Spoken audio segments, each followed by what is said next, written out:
I'd like to start off with a review of the Justice League movie that just released. I'm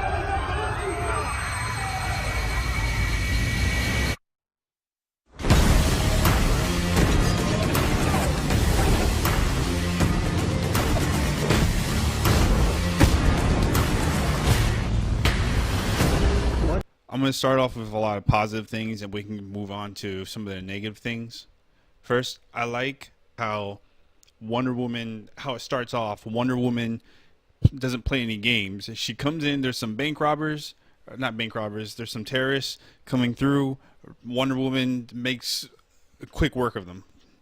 She busts through the door and she like tosses them around. She takes the bomb. There's no superhero monologue, no villain monologue that goes on between when the hero arrives and when the end of the scene.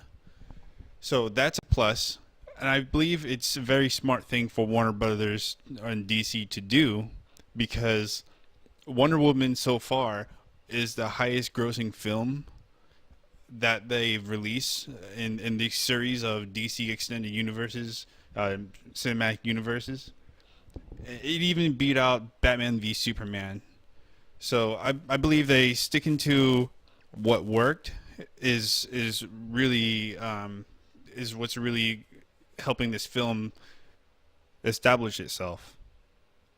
Now, to move on, the next few parts, they bring humanity to Batman. That's another thing I like about this film. They bring a human aspect to Batman. Now, normally, you could say, "Oh, Batman, what are you talking about? Batman's been human. You know, he's the only human in the Justice League that doesn't have any superpowers." But see, that's the thing. They take this and they get the more older, gritty Batman, and they emphasize it because at one point Batman gets thrown into a police vehicle, and later on he takes off his shirt and he's all swollen and bruised. Batman, when he's faced with the parademons, he takes like forever to kill one of them, while the rest of the Justice League, Aquaman and Flash and everyone is knocking out like tens and twenties of parademons that come through.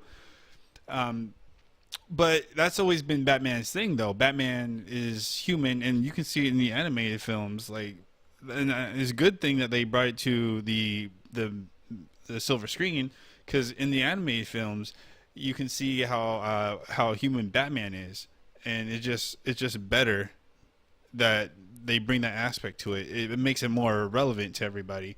And then now they're throwing in the Flash, Barry Allen, and all that. See, I like how they gave a little bit of backstory, not too long. They didn't go too heavy into it. Now, keep in mind that this film, when it was released, there were some issues between the two directors. One had to leave and one came in, and then that one who came in worked on the Avengers, and you can tell where the split is between the one leaving and the one who came in to do this project. And so there's a lot of positives that I have to give to this film. But I mean, I wanted to go on and on about more positive stuff, but in the end, there's a lot of negatives too. Now, this obviously, if you're doing a superhero film, a lot of things got to be CG, right? Fine, that's fair. I understand. As long as it's entertaining, and that's where the new director comes in. He brought a lot of comedy into the film, so I'm trying to still stay positive here. So that's good. But a lot of the negative stuff is I feel like everything was rushed. Like DC didn't really have a plan, but since Marvel already announced the Avengers and then they kept going on with Civil War and all that, it's just Marvel or DC tried to. It seemed like DC tried to catch up to Marvel too quickly and didn't really establish these characters, their powers, their limitations. At one point, I think in the end of the Wonder Woman film, like she looked like she was flying. Maybe she just jumped. I don't know whether in this film universe, I don't know whether she can fly or not. In the Marvel universe, it's established that these people over a series of time that these people can't fly, these people can't run fast, these people can or cannot. In DC, It's normally you should be able to see Wonder Woman flying, Superman flying, Green Lantern flying, but this one I don't know where they are with it. And that's the issue is I like how the background of the characters are just not that they don't go into detail, right? Because you're not here to see or origin story. You're here to actually watch an action film, okay? But at the same time, it's just like they're not well established as well as the Marvel characters are over a series of years of establishing the character. With that being said, this film takes a lot of hits from the Seven Samurai, right? Because it's a lot of misfits coming together and fighting for something, trying to overcome something, and I believe that works for the film. What doesn't work for the film is like Superman. I understand being dead and then coming back to life and being upset. I guess, but he like turns he's just like the Batman v Superman movie where it seems like he's like, oh, my name's Martha. My mom's name is Martha, and now we're friends. And then the moment where he's like, you want me dead, you want me alive, you don't understand what you want. And then the next scene he's like, I'm here, buddy. You're my best friend, Bruce. I'm gonna address you by your first name, like I've known you forever. I feel like we're missing a lot of backstory that wasn't shown in the movie. I don't know if that came across to you guys, but I'm pretty sure. I feel like this movie is lost because of it wasn't built up in the way Marvel was. That we're losing a lot of backstory that's probably somewhere in a comic or something. But positive again. Let's go positive. The action sequences, man. Hey, the action sequences was on top, man. It was on point. It looked like the Injustice video games, to be honest. When they started fighting, I just couldn't stop looking at it. It's like, hey, this is Injustice completely, and that's great because that's something that you'd want in a superhero film. You'd want a lot of captivating fight sequences, and that's good, right? So I can't knock it on that, but that villain though, what was his name? Hey, look, he's forgettable. That guy was just really tall and he had horns on his jaw. That's it. He was wearing some sort of Viking helmet. I don't understand what his issue was. And he's name dropping like Darkseid and Green Lanterns and Kryptonian. First of all, how does he know who the Kryptonian is?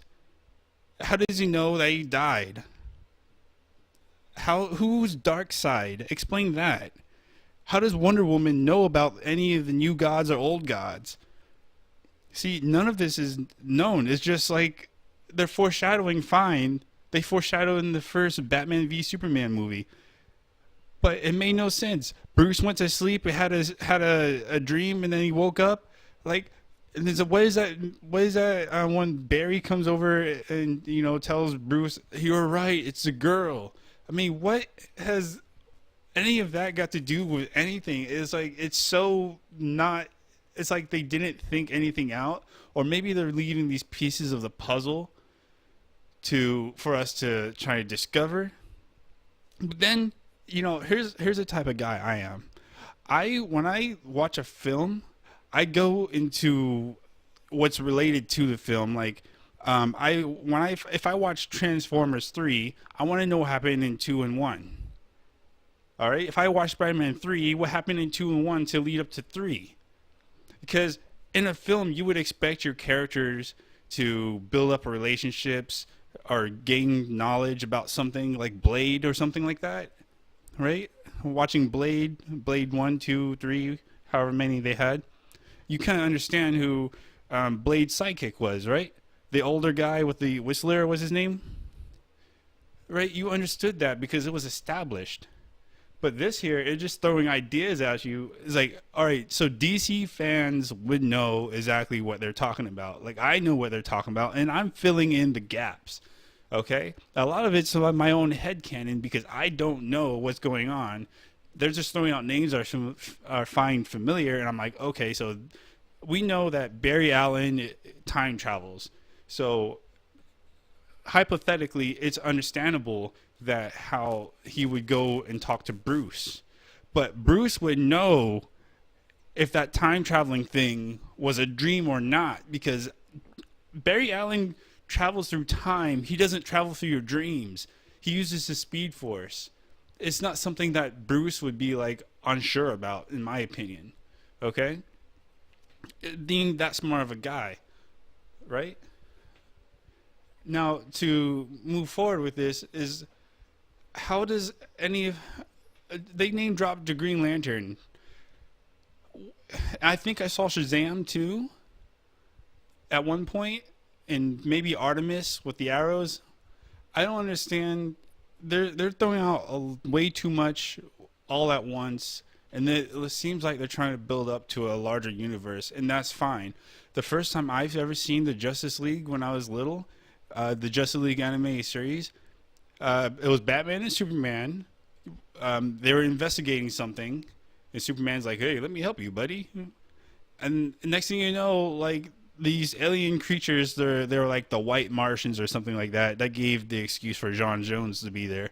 The white Martians came down and started attacking everything, and they had to fight, and then they all came together, you know.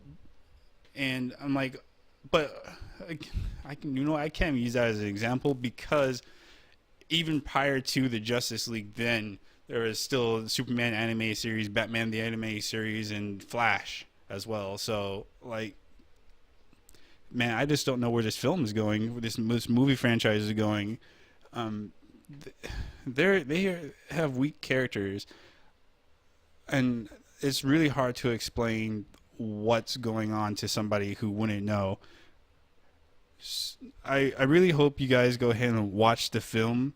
Personally, I would just go watch it in the movie theater, but if it ever came out on DVD, or unless you're a collector, I wouldn't buy it.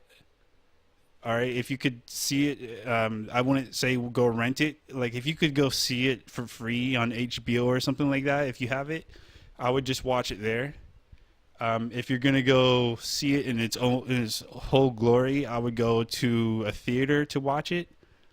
But um, long and short of it is, I'm not a Marvel fanboy, but I do like how Marvel took time and gave the characters love and care, whereas DC is just kind of throwing everything out there all at once, and it seems chaotic to me. And Steppenwolf is he's kind of a punk in this movie.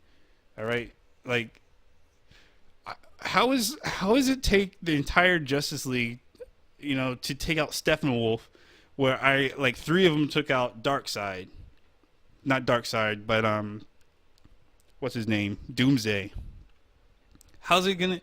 They took out Doomsday. Doomsday killed Superman. Well, it was a mixture of Doomsday and Batman, but Doomsday killed Superman, and he was arguably stronger than Steppenwolf. Like Steppenwolf is kind of weak. I don't, why is it? Why do they use the weakest character they could find and put him out here? And he didn't have a very good motivation. He's like, I'm gonna conquer the world just because I'm gonna conquer the world. Do you know how many people said that? Ares was probably stronger. The god of war was probably stronger. And between here's the thing they didn't tell you. Between the old gods and the old gods was Zeus, Ares, and all that pantheon of gods, right? The new gods are DC's made up gods over in the high. I had it going, but I don't remember where it was. I'm not really that familiar with the new gods, but I know it's DC's, like Darkseid is the devil version, and there's a high guy over there who's the equivalent of Zeus or something like that. High Father, I think that's his name, High Father. But still, it's, I don't know. Again, go see the movie in the theater. It's a low matinee. to use double toasted ranking system. Uh, it would be good to go see with your friends, but it's not anything to really write home about. Like, it doesn't surprise you in the way like they threw Spider-Man in the Marvel movie. All right, and everyone's like, people I know, their reaction is like, "Here's my money, take it. I'm gonna watch Spider-Man. Oh my god, yes." But this movie gives you no. You don't want to. It gives you no excitement. It's just really a standard superhero film. You can probably get the same feeling from Kick-Ass the movie. So that's really all I have to say on that point. Hope you guys enjoy the film. Let me know how you guys, what you guys think about it in the comments below. I'll talk later.